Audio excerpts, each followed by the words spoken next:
Bom, queridos, queridas, vamos começar agora a tratar da nossa segunda unidade no âmbito da nossa disciplina Teoria Geral do Direito, Hermenêutica e Interpretação, no curso de pós-graduação da PUC Minas Virtual em Direito Processual. O título da nossa segunda unidade é bem simples: Teorias da Decisão. Né? Por tudo que eu já trouxe apresentando, né, trazendo aquela panorâmica do curso, na primeira unidade, uma conversa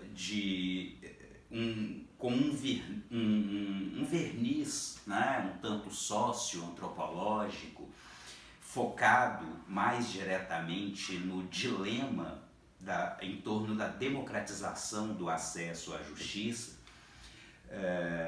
Tudo isso, né, eu realmente acredito que já vinha despertando esse foco no que eu estou chamando, sempre um tanto genericamente, de teorias da decisão, né? Se preferirem, teorias da decisão judicial, porque obviamente, depois de tudo que já conversamos, e vocês certamente já visitaram, né, toda a apresentação do curso, toda a distribuição das nossas unidades de ensino, enfim, toda a proposta, né?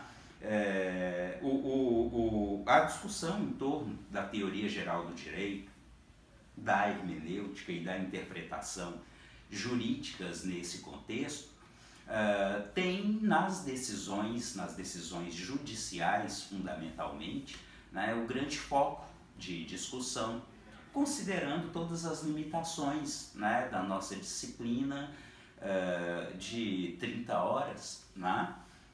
É claro que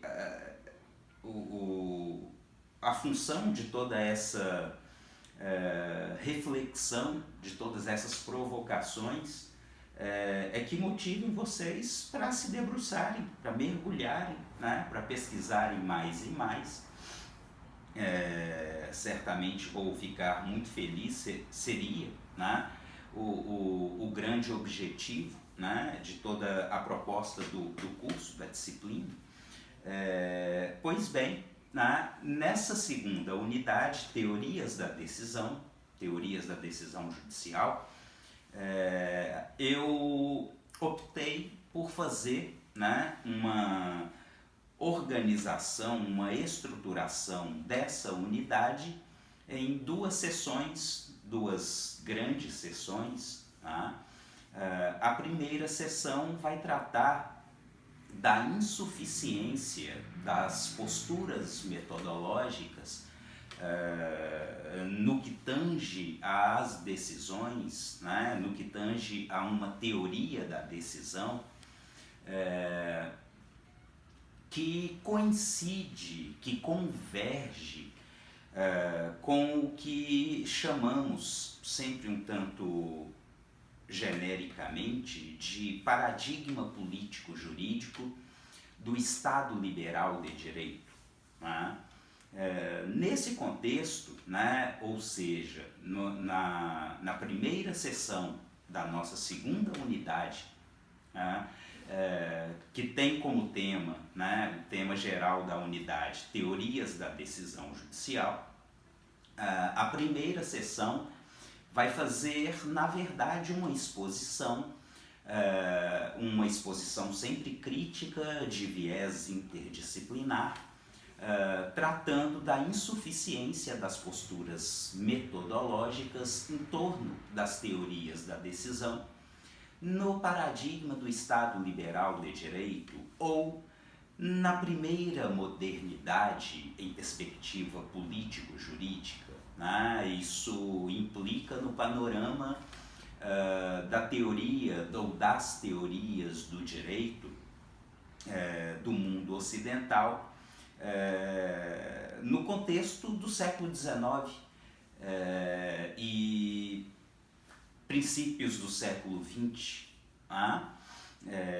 Nesse pacote, né, eu vou fazer uma exposição buscando sempre, né, essa perspectiva crítica, desconstrutiva, interdisciplinar, sem descurar, né, dos conceitos básicos da dogmática jurídica, da ciência ou da teoria geral do direito, sem descurar, né, das contribuições da hermenêutica, enquanto um ramo, né, da reflexão filosófica, e para isso, né, vou aplicar, né, vamos ter como foco para a percepção dessa insuficiência em torno das posturas metodológicas que tratam, né, de uma teoria da decisão. Vamos falar da famosa escola da exegese, né, da França da primeira metade do século XIX. Vamos falar da escola histórica do direito alemão.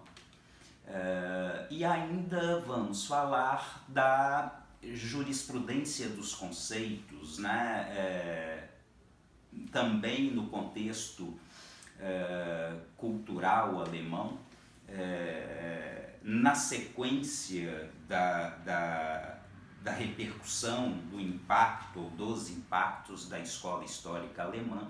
Aí a gente fala de uma outra escola, de uma outra corrente de pensamento muito expressiva, que rotulamos, né, sempre um tanto genericamente, de jurisprudência dos conceitos, né, já passando pelo filtro da pandectística, enfim.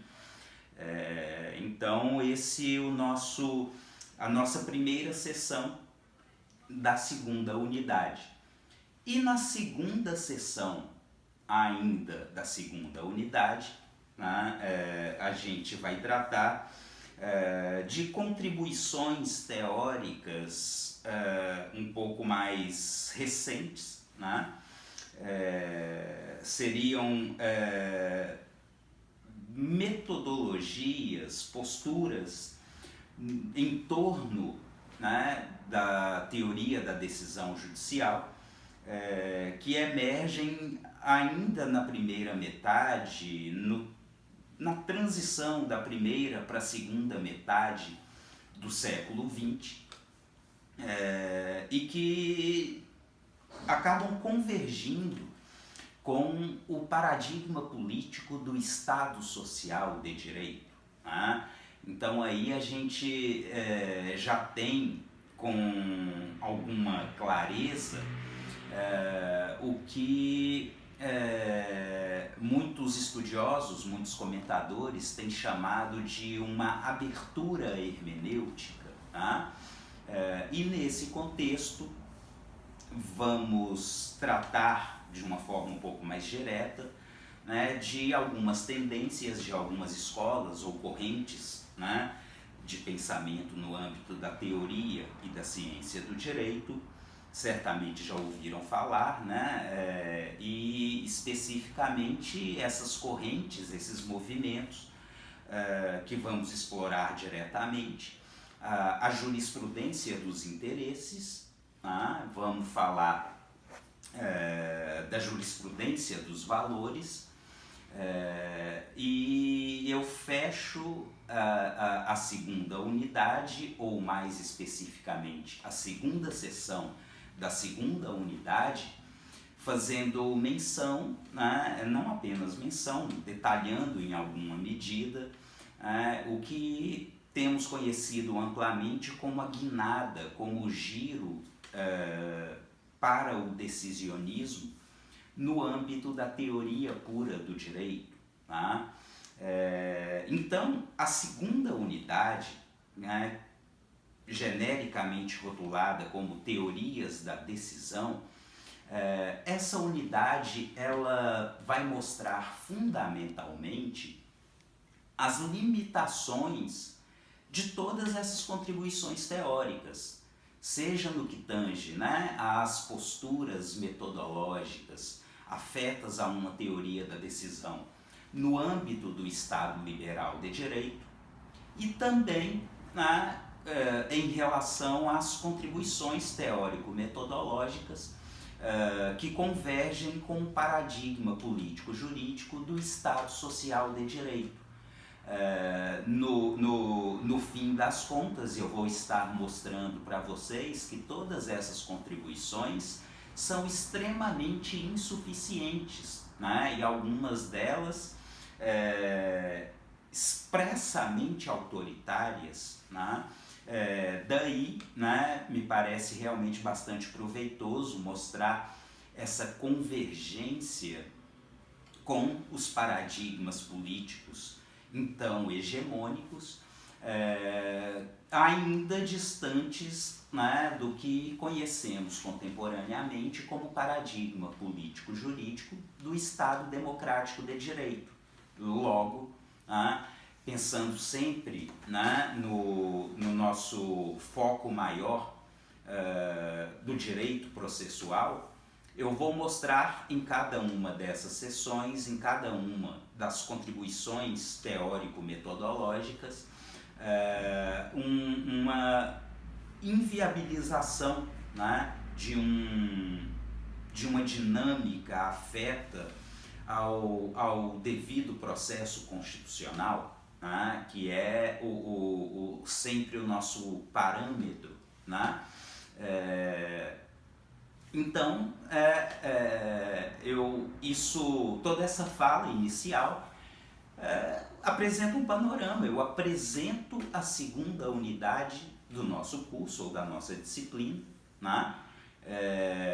E vou aproveitar, né, esses poucos minutos restantes que estabeleci, né, das pequenas videoaulas aí, já para dar uma rápida ideia. Na verdade, né, quero crer que é apenas uma rememoração para todos vocês desse panorama, né, político-jurídico da modernidade, que esquematicamente, né, os esquemas são sempre muito redutores, um tanto perigosos, mas também podem ajudar em alguma medida, né? Então, quando a gente considera os paradigmas político-jurídicos da modernidade, lembrem-se que estamos falando de panos de fundo amplamente compartilhados, visões de mundo, né? E um paradigma seria isso, uma referência, um standard, um padrão. Tá? Então, quando falamos, né, na modernidade, no sentido tão amplo, isso é realmente muito amplo, a ponto de nos desorientar. E para evitar qualquer desorientação, né, me parece realmente conveniente, proveitoso, fazer essa fragmentação entre os paradigmas do Estado liberal de direito, do Estado social de direito e, contemporaneamente, o que chamamos de Estado democrático de direito. Né? Acredito que já está claro, né? Na segunda unidade do nosso curso, a gente vai estar explorando as contribuições teórico-metodológicas no âmbito das teorias da decisão judicial, no paradigma do Estado liberal, focado, né, na autonomia da vontade, na liberdade individual, na dimensão dos direitos civis, fundamentalmente na dimensão dos direitos civis, liberdade individual, propriedade individual. Já no paradigma político-jurídico do Estado Social de Direito, né, a gente pode pensar, né, na transição do século XIX para o século XX, aí a gente a gente deve se lembrar da dimensão dos direitos econômicos, sociais, culturais, a gente deve se lembrar de uma outra dinâmica, de um outro arranjo político-jurídico, daí Estado Social de Direito, em que a grande ênfase não está mais na liberdade individual, né? É sempre um tanto genérico, mas vamos pensar na ideia de igualdade coletiva. Né? Então esse seria o panorama, né? No qual vamos, no fim das contas, mostrar, né, que nesses contextos, nesses paradigmas, né, ainda não seria possível aí, pensar seriamente numa dinâmica de devido processo constitucional e democrático. Mas continuamos na sequência. Muito obrigado.